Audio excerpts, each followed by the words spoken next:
Good morning दोस्तों। हमारी daily की प्रैक्टिस इंग्लिश क्लास आ चुकी है और इसमें जो है हम लोग डेली प्रैक्टिस कर रहे हैं सुबह 7 बजे। तो यह सेशन आपके एग्ज़ाम के लिए, आपके ज्ञान के लिए मोस्ट इम्पॉर्टेंट सेशन होता है। तो चलिए आज का सेशन हम स्टार्ट करते हैं। तो यहाँ पर देखिए फर्स्ट क्वेश्चन है, complete the following sentence using the appropriate option. Scores of villagers are dot a sit in protest against the construction of a new underpass। तो यहाँ पर जो है scores of villagers are staging, ठीक है, staging a sit in protest against the construction of a new underpass। यहाँ पर जो ऑप्शन सी है आपका वह करेक्ट आंसर हो जाता है। स्टेजिंग का मतलब क्या होता है, तो जो है अभिनय करना होता है। क्या होता है? अभिनय करना होता है। और यहाँ पर आप देख ही रहे हैं सिटिंग का मतलब बैठना, यहाँ पर स्टैंडिंग का मतलब खड़ा होना, सिटिंग का मतलब बैठना, परफॉर्मिंग का मतलब आप जानते ही हैं पर प्रदर्शन करना, ठीक है।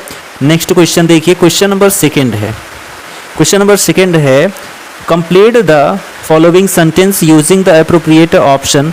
It is a common for patients to stop medicine as soon as they start feeling better। तो यहाँ पर जो आपका आंसर है वह it is common for patients to stop taking medicine as soon as they start feeling better. तो जो common man होता है, ठीक है, या फिर कोई भी बीमार व्यक्ति होता है, ठीक है, वह क्या करता है, जब अपने को स्वस्थ महसूस करने लगता है तो जल्दी से जल्दी मेडिसिन को क्या कर देता है, बंद कर देता है, ठीक है। तो यहाँ पर जो ऑप्शन डी है आपका एकदम करेक्ट आंसर है, ठीक है। तो गल्फिंग का मतलब क्या होता है, तो आप जान लीजिए निगलना होता है। और स्वालो का मतलब भी यहाँ पर निगलना होता है। और ईटिंग का मतलब आप जानते ही खाना होता है। तो यहाँ पर जो ऑप्शन डी है वह आपका एकदम करेक्ट आंसर है। नेक्स्ट क्वेश्चन देखिए, थर्ड है, identify the errors in the sentence given. तो यहाँ पर इसमें एरर ढूंढना है, ठीक।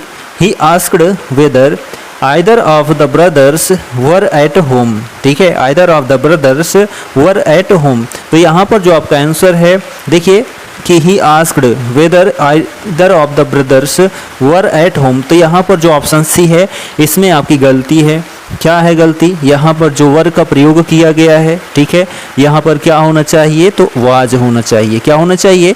वाज होना चाहिए, ठीक। तो ऑप्शन जो आपका सी है वह करेक्ट आंसर है, ठीक है। चलिए नेक्स्ट क्वेश्चन देखिए, क्वेश्चन नंबर 4 है, identify the errors in the given sentence. तो यहाँ पर जो है एरर ढूंढना है 4 सेंटेंस में से, ठीक है, वो भी एक कंप्लीट सेंटेंस है।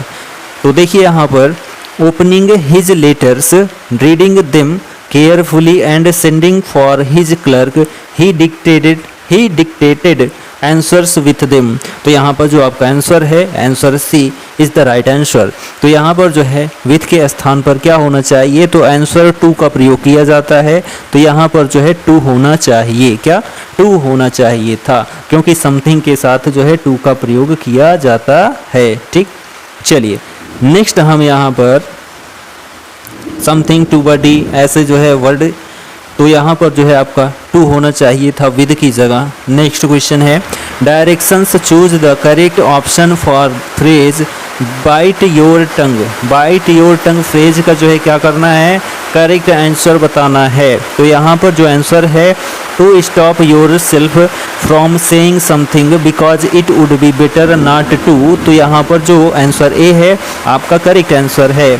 हम आपको एक छोटी सी ट्रिक बता सकते हैं कि कभी भी जो आपका आइडियम फ्रेज आता है, फ्रेज, उसका जो आंसर आता है 4 ऑप्शंस में जो सबसे बड़ा रहे वो अधिकतर करेक्ट ही हो जाता है, पता नहीं क्यों, ठीक है, हमने देखा है। चलिए नेक्स्ट क्वेश्चन है, क्वेश्चन नंबर 6 है, ठीक है। क्वेश्चन नंबर 6 है आपका, fill in the blank with the appropriate preposition का प्रयोग करना है, करेक्ट प्रीपोजिशन। यहाँ सैटरडे लिखा गया है तो आप तुरंत पकड़ लीजिए क्या होना चाहिए, ऑन होना चाहिए। क्योंकि हमने आपको बताया था कि डेज के साथ ऑन का प्रयोग आप जो है आंख मूंद कर सकते हैं। On Monday, on holiday, on Diwali, ठीक है। तो कोई आपका फेस्टिवल है तो वहाँ भी आप ऑन का प्रयोग कर सकते हैं, ठीक। चलिए अगला यहाँ पर क्वेश्चन है कि direction appropriate passive voice for the sentence given below, they are preparing the papers now. यहाँ पर पैसिव वॉइस इसका बनाना है, तो यहाँ पर ऑप्शन जो आपका डी है, ठीक है, the papers are being prepared now, ठीक है। यहाँ पर इज आर एम के साथ जो है आईएनजी फॉर्म लगा है, तो जान ही लीजिए इज आर एम लगा है, तो इसके साथ बीइंग का प्रयोग होगा ही होगा। तो ऑप्शन ए भी नहीं है, ऑप्शन बी में भी नहीं है और ऑप्शन सी में भी नहीं है, केवल ऑप्शन डी में सही है। तो यही आपका आंसर हो जाएगा, ठीक है। चलिए नेक्स्ट क्वेश्चन नंबर 8 है। क्वेश्चन नंबर 8 है, choose the grammatically correct option that depicts the transformation given against each sentence. यहाँ पर पैसिव वॉइस कन्वर्ट करना है। What makes these holes, what makes these holes. तो यहाँ पर देखिए कि what are these holes made by, ठीक है, what are these holes made by. तो यहाँ पर जो है, यहाँ पर यस या यस का प्रयोग है, तो इज आर एम का प्रयोग होता ही होता। तो जो ऑप्शन सी है गलत है, ऑप्शन जो डी है गलत है। यहाँ पर ए और बी में आपको ढूंढना था, तो यहाँ पर देखिए कि जो है बाई का प्रयोग होना ही चाहिए। यहाँ पर वाट है तो वाट ही आएगा, और किसी में वाट है ही नहीं तो ऐसे भी कट जाता सब, ठीक है। तो ऐसे आप इसको एलिमिनेट करके आंसर ला सकते हैं, ठीक है। चलिए, लेकिन नॉर्मल जानकारी आपको होगी तभी आप कर पाएंगे। चलिए नेक्स्ट क्वेश्चन है। तो नॉर्मल जानकारी आपको नहीं रखनी है, आपको एक्स्ट्रा जानकारी रखनी है, ठीक। तो यहाँ पर डायरेक्शंस दिया गया है, ठीक है। अब डायरेक्शंस दिया गया है तो देखिए इटैलिक वर्ड है या फिर अंडरलाइन वर्ड है, इसका जो है क्या करना है, इम्प्रूव द सेंटेंस करना है, ठीक है। इफ़ यदि कोई इम्प्रूवमेंट नहीं करना है तो नो इम्प्रूवमेंट का ऑप्शन आना चाहिए, ठीक है। तो चलिए हम देखते हैं क्वेश्चन नंबर जो आपका 9 है। तो यहाँ पर देखिए, if I don't know the meaning of a word, यदि मैं इस शब्द का अर्थ नहीं जानता हूँ तो I look it after in the dictionary. तो यहाँ पर जो है हम क्या कर सकते हैं कि उस शब्द को जो है देखने के बाद डिक्शनरी में ढूंढ सकते हैं। तो यहाँ पर ऑप्शन जो सी है लुक इट अप होना चाहिए, लुक इट अप होना चाहिए, ना कि आफ्टर होना चाहिए, ठीक है। तो option C is the right answer. यहाँ भी वही देखना है, ठीक है। तो देखिए यहाँ पर Mr and Mrs Rao stay in their home every evening. तो मिस्टर और मिसेज राव जो होते हैं वो प्रत्येक शाम अपने घर पर रुकते हैं। तो यहाँ पर जो आंसर है आपका वह ऑप्शन ए करेक्ट हो जाता है। यहाँ पर जो है एट होम होता है, आपको पता ही है, आपने यूज किया होगा। तो यहाँ दियर होम लिखा गया है, गलत है। Mr and Mrs Rao stay at home every evening, ठीक है। चलिए नेक्स्ट क्वेश्चन देखिए, क्वेश्चन 11 है।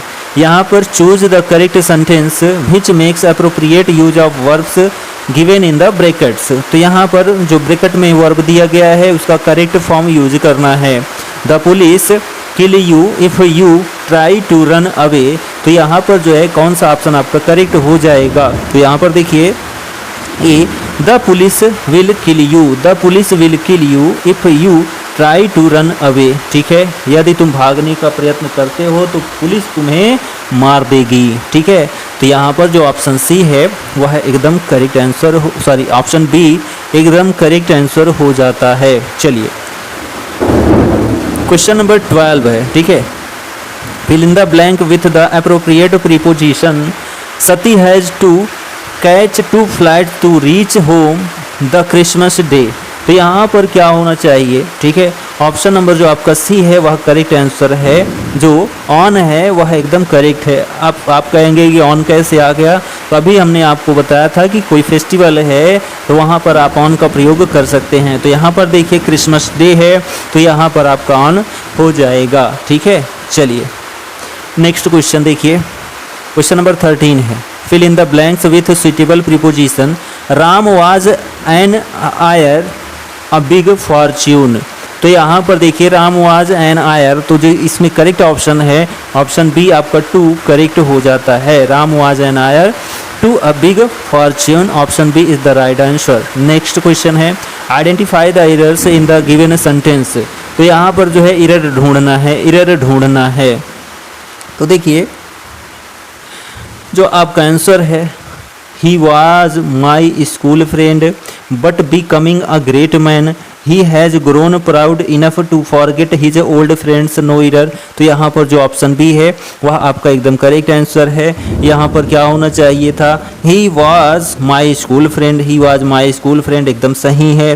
But being a great man, but being a great man होना चाहिए था। ठीक है, चलिए नेक्स्ट क्वेश्चन देखिए, क्वेश्चन नंबर आपका 15 आता है। क्वेश्चन नंबर 15 है identify the error in the sentence given. ठीक है, तो इसमें भी आपको एरर ढूंढना है। तो देखिए रविंद्रनाथ टैगोर एकदम सही है, अ Nobel laureate and the author of the national anthem यह भी सही है। ठीक है, फाउंडेशन फाउंड शांति निकेतन। ठीक है, तो फाउंड शांति निकेतन जो है यहाँ पर गलत है। ठीक है, यहाँ पर फाउंड नहीं फाउंडेड है। ठीक है, फाउंडेड शांति निकेतन, तो ऑप्शन नंबर जो आपका सी है वह एकदम करेक्ट आंसर है। ठीक है, चलिए नेक्स्ट क्वेश्चन है question number 16। Choose the sentence which makes appropriate use of verbs given in the brackets. तो I be there, situation be different. ठीक है, यदि मैं वहाँ होता तो वहाँ की जो स्थिति है वह कुछ अलग ही होती। तो यहाँ पर इसमें करेक्ट जो है आपको ढूंढना है, जो वर्ब है उसका करेक्ट फॉर्म यूज करना है। तो देखिए यहाँ पर कि had I been there, had I been there, यदि मैं वहाँ होता situation would have been different, तो जो वहाँ की स्थिति है वह कुछ अलग ही होती। तो जो ऑप्शन आपका डी सॉरी सी है एकदम करेक्ट आंसर है। ठीक,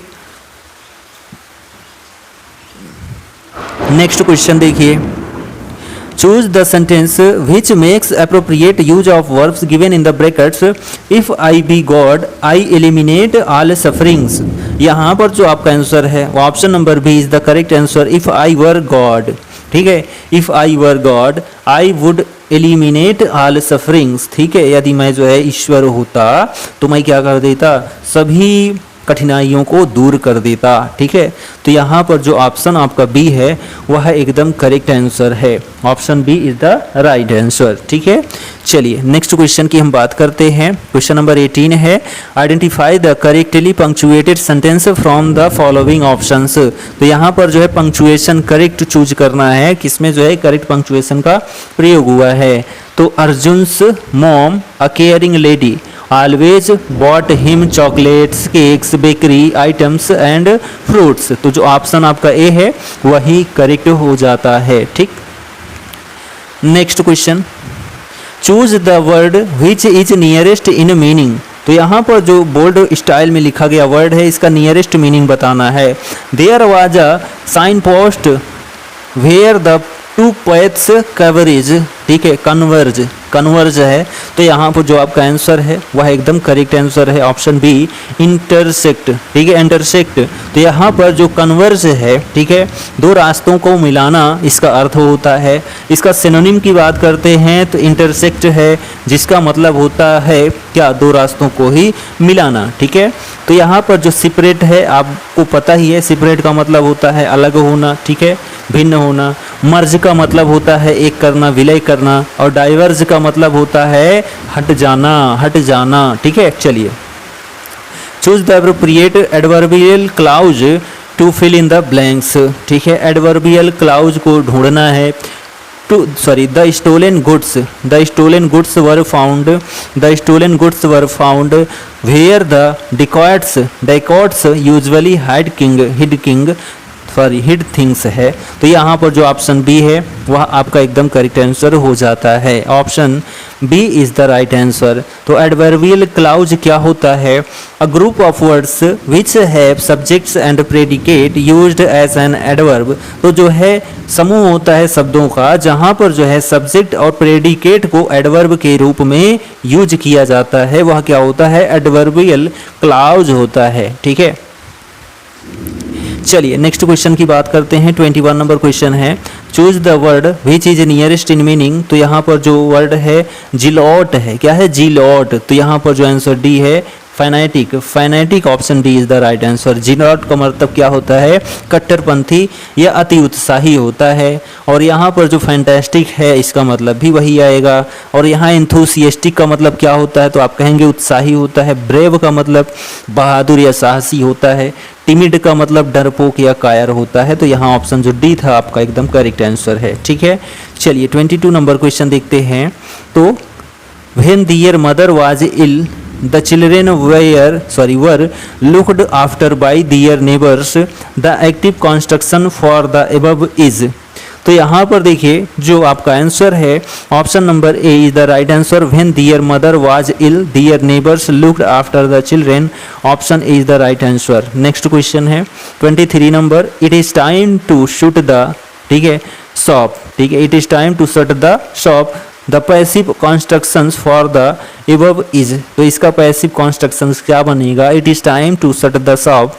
तो ऑप्शन नंबर जो आपका डी है, it is time for the shop to be shut. तो यहाँ पर जो डी आंसर है वह एकदम करेक्ट आंसर है, ठीक है। क्वेश्चन नंबर 24 कहता है, क्या कहता है कि यहाँ पर जो अंडरलाइन वर्ड है इसके स्थान पर क्या प्रयोग होगा। तो when we saw him last he ran to catch a bus, ठीक है, ही रैन टू कैच अ बस। तो यहाँ पर देखिए जो आपका आंसर है option C is the right answer. When we saw him last, हमने जब उसे अंत में देखा ही, ठीक है, he was running to catch a bus, वह बस को पकड़ने के लिए दौड़ रहा था, ठीक है। चलिए नेक्स्ट क्वेश्चन, क्वेश्चन नंबर 25 है, क्वेश्चन नंबर 25 है। यहाँ भी देखिए कि यहाँ पर जो अंडरलाइन वर्ड है इसके स्थान पर क्या प्रयोग होना चाहिए, करेक्ट फॉर्म। तो देखिए जो आपका यहाँ पर she cut a sad figure in her first performance on the stage. तो यहाँ पर क्या होगा कि she cut a sorry figure, ठीक है, she cut a sorry figure in her first performance on the stage, option C is the right answer. Next question है question number 26, a set of instructions telling the computer what to do is called. A set of instructions telling the computer what to do is called. तो यहाँ पर जान लीजिए कि one word substitution है, ठीक है। तो यहाँ पर जो आपका आंसर है option D is the right answer, program, ठीक है, program. A set of instructions telling the computer what to do is called program, option D is the right answer। next question है 27 नंबर कि choose the correct word for the expression one who settles in another country called। तो जो एक दूसरे यानी कि दूसरे देश में सेटल हो चुका है उसको क्या कहते हैं, तो उसको इमिग्रेंट कहते हैं। क्या इमिग्रेंट कहते हैं। तो यहाँ जो ऑप्शन बी है वह एकदम करेक्ट आंसर हो जाता है, ठीक है। नेक्स्ट क्वेश्चन, क्वेश्चन नंबर 28 है, which of the following idiomatic comparison, ठीक है, इज नॉट करेक्ट। तो यहाँ पर जो है कौन सा कंपेरिजन आइडोमेटिक कंपेरिजन करेक्ट नहीं है। तो देखिए एज बिटर एज गाल, तो यहाँ पर एकदम करेक्ट है। एज चीयरफुल एज बार्क, यह जो है आपका इनकरेक्ट है। एज रेड एज चेरी, यह भी करेक्ट है, ठीक है। एज साइलेंट एज स्टार, यह भी करेक्ट है। लेकिन जो ऑप्शन बी है आपका वह इनकरेक्ट हो जाता है, ठीक है।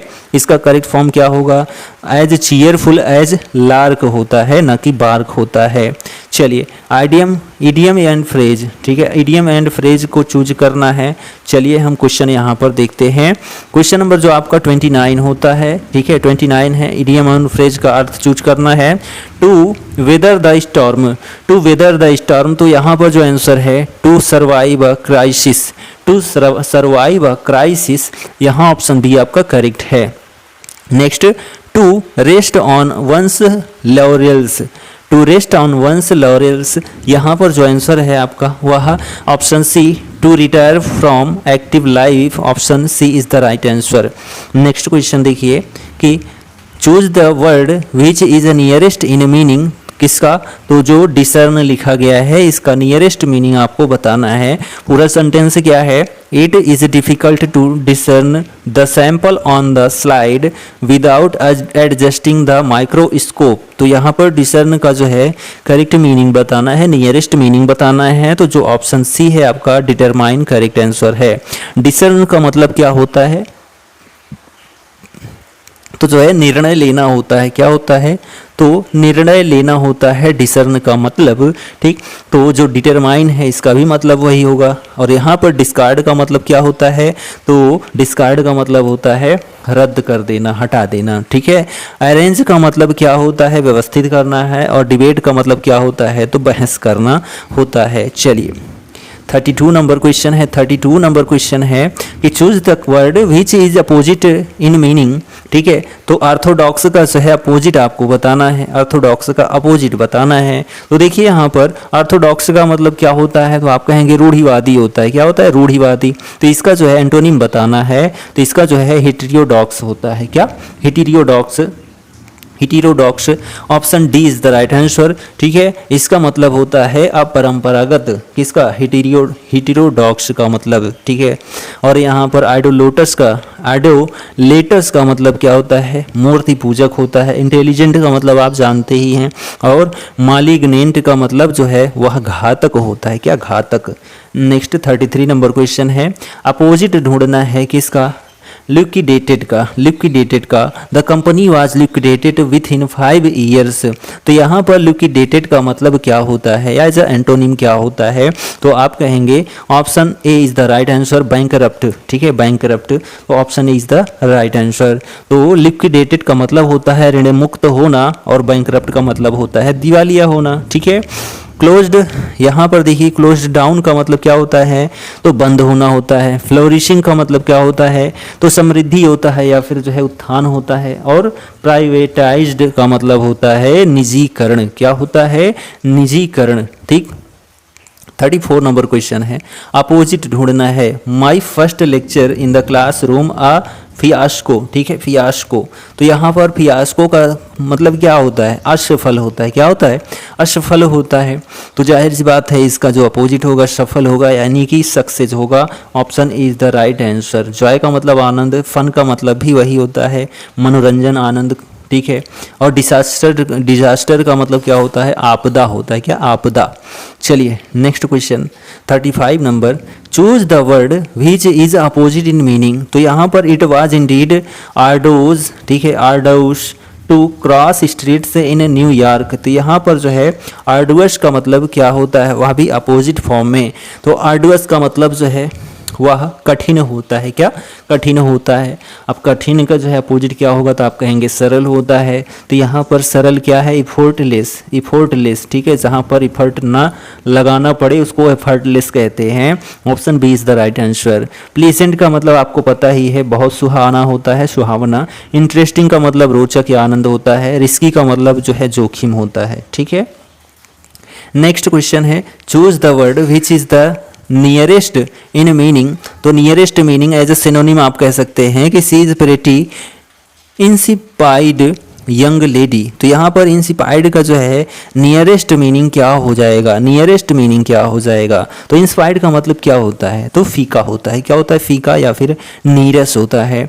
तो जब फीका या नीरस हो गया तो इसका जो अब सिनोनिम होगा वह भी क्या होगा? वैसा ही होना चाहिए। तो डल का मतलब भी नीरस होता है, जो ऑप्शन सी है आपका एकदम करेक्ट है। ठीक। क्लेवर का मतलब आप जानते ही चतुर होता है। लेजी का मतलब सुस्त होता है। ठीक है, आलसी होता है। और जो आपका लीन है इसका मतलब दुबला होता है। क्या? दुबला। ठीक है, नेक्स्ट 37 नंबर क्वेश्चन है। देखिए यहाँ भी जो है नियरेस्ट मीनिंग चूज करना है। He is an indefatigable. ठीक है, इंडिफैटिगेबल वर्कर। तो यहाँ पर जो है इंडिफैटिगेबल का मतलब जो है एज अ सिनोनिम क्या होता है? तो आपका ऑप्शन जो है वह करेक्ट होता है। Option B is the right answer, tireless. ठीक है, तो इंडिफैटिगेबल का मतलब होता है अथक। ठीक है, बिना थके हुए। तो टायरलेस का मतलब भी बिना थके हुए होता है। और टायर्ड का मतलब थका हुआ। ब्रेव का मतलब बहादुर। स्किलफुल का मतलब होता है निपुण। ठीक है, नेक्स्ट क्वेश्चन 38 नंबर है, identify the errors in the sentence given. इसमें जो है कौन सा सेंटेंस जो है सेंटेंस का पार्ट गलत है? तो देखिए option D is the right answer, no error. The art of printing was introduced into England during the reign of Edward fourth by William Caxton a native of Kent. ठीक है, तो यहाँ पर नो एरर है। चलिए next question 39 number है, identify the errors in the sentence given. तो यहाँ पर भी जो है फाइंड करना है सेंटेंस के किस पार्ट में गलती है। From 30 years he devoted himself to public affairs without taking a holiday। तो यहाँ पर जो आपका आंसर है option A is the right answer, from 30 years। तो यहाँ पर क्या होना चाहिए, तो फॉर 30 years, ठीक है, for 30 years, option A is the right answer. Next, choose the option that best transforms the sentence into its indirect form। ठीक है, indirect form में जो है कन्वर्ट करना है। सेंटेंस क्या है, don't go near the water children she said. ठीक है, उसने कहा कि उस जो है पानी के पास, बच्चों उस पानी के पास मत जाओ। ठीक है, तो यहाँ पर जो है सी सैड वह कहती है।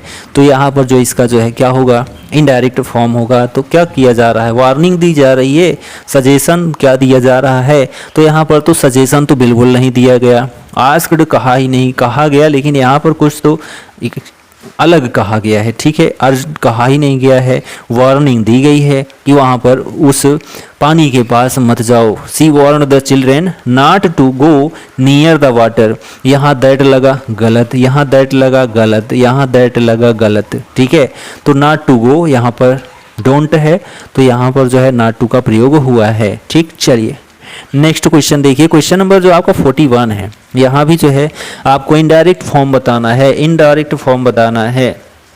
देखिए यहाँ पर indirect, he said please please give me another chance. उसने कहा कृपया कृपया करके मुझे एक दूसरा चांस, मौका दे दो। ठीक है, तो यहाँ पर भी क्या किया जा रहा है, रिक्वेस्ट किया जा रहा है, रिक्वेस्ट। ठीक है, रिक्वेस्ट किया जा रहा है, तो जाहिर सी बात है यहाँ पर जो है रिक्वेस्ट है, तो यहाँ रिक्वेस्ट ही होना चाहिए। लेकिन यहाँ पर देखिए कि कमांड भी दिया जा रहा है, रिक्वेस्ट भी किया, कैसे, 2 बार प्लीज का प्रयोग हुआ है। तो यहाँ सेड तो बिल्कुल नहीं आएगा, रिक्वेस्टेड इफ नहीं आएगा, रिक्वेस्टेड नहीं आएगा, begged, he begged them to give him another chance. तो यहाँ पर एक प्रकार से हम देखें तो ऑप्शन जो बी है आपका एकदम करेक्ट आंसर है, option B is the right answer. Next देखिए कि यहाँ पर find out the correct one choose करना है। ठीक, यहाँ भी ऐसा कह सकते हैं कि इनडायरेक्ट स्पीच में बदलना है, डायरेक्ट स्पीच में दिया गया है। Let's sell the houses said Mohan, let's not said Priya. ठीक है, तो यहाँ पर जो आपका इनडायरेक्ट फॉर्म होगा वह option C is the right answer, option C is the right answer. Mohan suggested selling the house but Priya was against it, option जो सी है आपका एकदम करेक्ट आंसर है। नेक्स्ट देखिए, choose the word which is nearest in meaning, क्या, तो आकुमेन। ठीक है, आकुमेन का जो है क्या बताना है, नियरेस्ट मीनिंग सिनोनिम बताना है। Businessman who like acumen can not be expected to be very successful. तो यहाँ पर जो आपका आंसर है option B is the right answer, sharpness. ठीक है, शार्पनेस आपका एकदम करेक्ट आंसर है। आकुमेन का मतलब होता है कुशाग्रता और शार्पनेस का मतलब भी होता है कुशाग्रता। ठीक है, फेयरनेस का मतलब क्या होता है, तो आप कहेंगे सुंदरता होता है या निष्पक्षता होता है। और यहाँ पर राइटियसनेस का मतलब होता है धार्मिकता और बोल्डनेस का मतलब होता है साहस। ठीक है,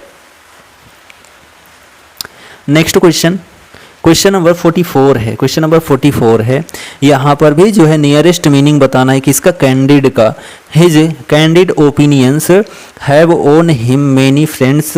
यहाँ पर कैंडिड का जो है नियरेस्ट मीनिंग क्या हो जाए, कैंडिड का मतलब क्या होता है आप यही जान लीजिए, अस्पष्टवादी होता है। ठीक है, तो अस्पष्टवादी जो है फ्रैंक जो होता है उसको अस्पष्टवादी कहते हैं, option D is the right answer.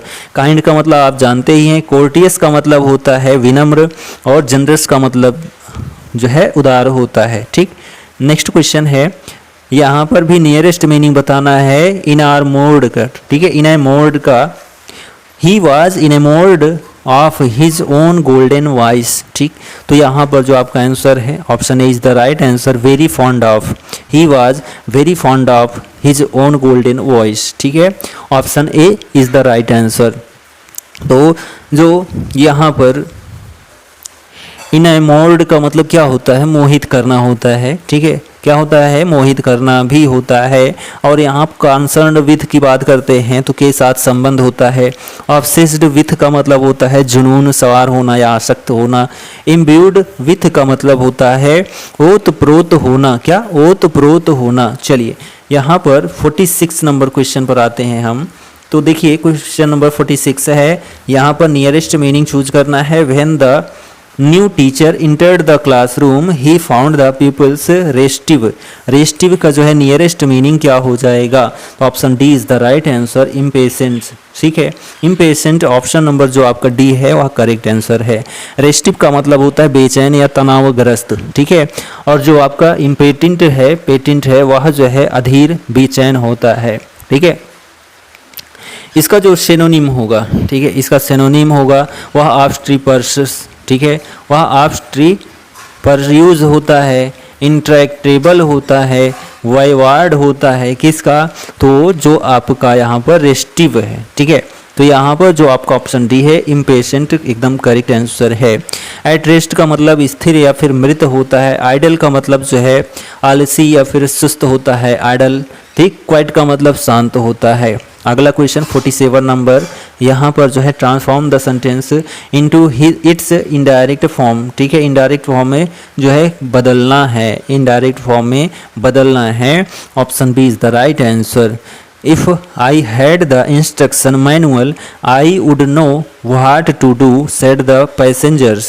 तो यहाँ पर देखिए कि the passenger said if he had the instruction manual, he would know what to do। Option B is the right answer. Next question देखिए, क्वेश्चन नंबर 48 है कि It is not necessary, says Smiles, to show that economy is useful। The sentence wants punctuation. Find out the correct punctuated sentence from the following sentence। यहाँ पर punctuation correct choose करना है। तो it is not necessary, says Smiles, to show that economy is useful। Option A is the right answer। Next question है, in which Shakespearean play Oedipus complex is reflected. तो यहाँ पर जो है option सी आपका करेक्ट है, हैमलेट। ठीक है, हैमलेट। ये चारों जो हैं प्रसिद्ध, एकदम प्रसिद्ध ट्रेजेडी हैं। किसके? तो विलियम शेक्सपियर जी की। कौन कौन सी? ये सभी। हुकम, हैमलेट, ओथेलो, किंग लियर और मैकबेथ। ये चारों जो हैं प्रसिद्ध ट्रेजेडी हैं। किसकी? विलियम शेक्सपियर की। ठीक है, तो ये पॉइंट आप जरूर याद रख सकते हैं। ठीक, नेक्स्ट क्वेश्चन देखिए, क्वेश्चन नंबर 50 है, which one is not a fool in Shakespeare's play. तो इनमें से कौन जो है फूल नहीं था शेक्सपियर की जो है रचनाओं में? तो ऑप्शन नंबर जो आपका ए है, जैक्यूज। ठीक है, जैक्यूज जो है एकदम ऑप्शन का ए करेक्ट हो जाता है, एज यू लाइक इट। तो जैक्यूज जो है as you like it play जो है शेक्सपियर की, उसके जो है हीरो हैं। यह जो है is not a fool in Shakespeare. तो यह जो है फूल नहीं थे। और जो है देखा जाए तो ट्रिंकुलो टेम्पेस्ट के, द ग्रेव डिगर्स हेमलेट के, और touch stone age you like it के, ये सभी क्या थे? फूल थे। ठीक है, चलिए नेक्स्ट क्वेश्चन देखिए, क्वेश्चन नंबर 51 है। क्वेश्चन नंबर 51 है, सोनेट नंबर 130। ठीक है, of Shakespeare begins with this line, my mistress eyes are nothing like the sun, often dubbed a spoof the sonnet. तो यहाँ पर जो आपका आंसर है option B is the right answer. Option B is the right answer. parodies the conventions of Elizabeth and love sonnets both in content and structure। Option B is the right answer. Next question देखिए 52 number question है। यहाँ पर देखिए passage के through दिया गया क्या? तो जी, read the following passage very carefully and choose appropriate answer given below. 52 to 54। तो यहाँ पर 3 क्वेश्चन के जो हैं आंसर इस पैसेज के थ्रू देने हैं। आप वीडियो को पॉज करिए और इसको आप देख सकते हैं। चलिए क्वेश्चन यहाँ पर 52 है, which of the following is the correct statement? While in the hospital the author was. While in the hospital the author was. तो option C is the right answer, frustrated at his helpless situation. ठीक है, next question देखिए, question number 53 है, Why did the author consider himself a cripple? तो यहाँ पर जो option D है, ठीक है, he could not lead an active life। ठीक है, he could not lead an active life। Option number D is the correct answer. Next question है 54 नंबर। ठीक है, which one of the following is the correct statement? The paralytic stroke help the author. तो यहाँ पर जो आपका answer है option B is the right answer to realise his latent talent. ठीक है, ऑप्शन बी ठीक है एकदम करेक्ट आंसर है। चलिए 55 नंबर क्वेश्चन है, identify which type of noun the underlined word is. तो यहाँ पर जो स्ट्रेंथ है यह किस प्रकार का नाउन है? The elephant is an animal with great strength. ठीक है, जो हाथी जानवर है वह जो है क्या होता है? ऐसा जानवर है विथ ग्रेट स्ट्रेंथ, उसके पास बहुत अधिक जो है क्या है? क्षमता है। ठीक है, तो यहाँ पर जो स्ट्रेंथ है वह कौन सा नाउन है? तो यहाँ जो ऑप्शन सी है एब्स्ट्रैक्ट नाउन क्षमता। ठीक है, इसको हम जो है देख होक नहीं सकते, केवल प्रदर्शित कर सकते हैं। ठीक है, चलिए नेक्स्ट क्वेश्चन देखिए, क्वेश्चन नंबर आपका 56 है, identify the underline part of speech in the given sentence. George cooked for us a delicious meal. तो यहाँ पर जो डिलीशियस है, ठीक है, यह पार्ट्स ऑफ स्पीच का जो है कौन सा पार्ट है? ठीक है, तो डिलीशियस, तो George cooked for us, George जो हैं अपने लिए क्या करते हैं? पकाते हैं। अ डिलीशियस मील, एक जो है स्वादिष्ट भोजन पकाते हैं। तो यहाँ पर जो आपका आंसर है एडजेक्टिव। ठीक है, एडजेक्टिव, ठीक, वह एकदम करेक्ट हो जाता है। Option A is the right answer. Next question देखिए 57 नंबर है, identify the adverb in the given sentence. Mahesh got up late today morning. ठीक है, जो महेश हैं आज जो है बड़ी देर से, आज की सुबह जो है बहुत देर से उठते हैं। तो यहाँ पर जो है क्या करना है? एडवर्ब का चूज करना है। तो एडवर्ब जो है यहाँ पर कौन सा है? तो आप कहेंगे जो एडवर्ब है वह लेट है। क्या है? लेट है। तो जो ऑप्शन डी है आपका एकदम करेक्ट आंसर है। Option D is the right answer. Next question number 58, identify which type of noun the underlined word is. The jury. ठीक है, तो जूरी क्या है यहाँ पर? Underline word. ठीक है, वह भी नाउन का कौन सा भाग है? तो यहाँ पर जो आपका आंसर डी है कलेक्टिव नाउन करेक्ट आंसर है। The jury pronounced a not guilty verdict which surprised many. तो यहाँ कलेक्टिव नाउन का उदाहरण है, option D is the right answer. ठीक है, जूरी का मतलब होता है पंचायत या फिर जो है न्यायपीठ। ठीक है, तो यह क्या होता है? न्यायाधीशों का समूह होता है। तो यहाँ न्यायाधीशों का समूह है तो जाहिर सी बात है आपका कलेक्टिव नाउन हो जाएगा। नेक्स्ट क्वेश्चन सेकेंड लास्ट है आज की डेट का, identify the adverb in the given sentence our PT master can run very fast. तो यहाँ पर एडवर्ब का चूज करना है। ठीक है, तो option D is the right answer fast. ठीक है, फास्ट जो है वह एकदम करेक्ट आंसर है। ठीक, ऑप्शन डी। ठीक, चलिए नेक्स्ट क्वेश्चन देखिए, क्वेश्चन नंबर जो आपका आज की डेट का लास्ट क्वेश्चन है 60 नंबर। ठीक है, our assistant managers will show you just the right products from the many products and schemes that we have offered in the above sentence। many stands as, जो many का प्रयोग किया गया है, many का प्रयोग किया गया है, यह किस रूप में किया गया है? तो यहाँ पर जो आपका आंसर ए है एडजेक्टिव के रूप में किया गया है, मेनी प्रोडक्ट्स। ठीक है, तो option A is the right answer. तो यहाँ पर हम लोगों ने जो है 60 क्वेश्चन देखा आज की डेट में प्रैक्टिस सेट के अंतर्गत। तो जो है टोटल 125 क्वेश्चन होता है, इसको 2 पार्ट में हम लेकर आते हैं आपकी जो है सरलता के लिए। ठीक है, तो यह सेशन आपको पसंद आया हो तो लाइक शेयर और सब्सक्राइब और एक प्यारा सा कमेंट करना मत भूलिएगा। हम मिलते हैं इसके दूसरे पार्ट के साथ, तब तक के लिए Jai Hind, good bye and take care.